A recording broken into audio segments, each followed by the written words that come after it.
In the state of California, it's essential to understand the laws regarding storage of ammunition to ensure compliance and safety.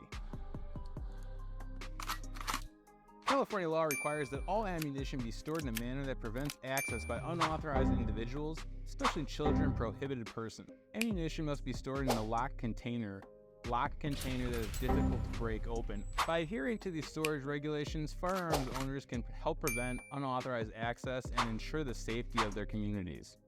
Remember, it's crucial to stay up to date with current regulations, as laws can change over time.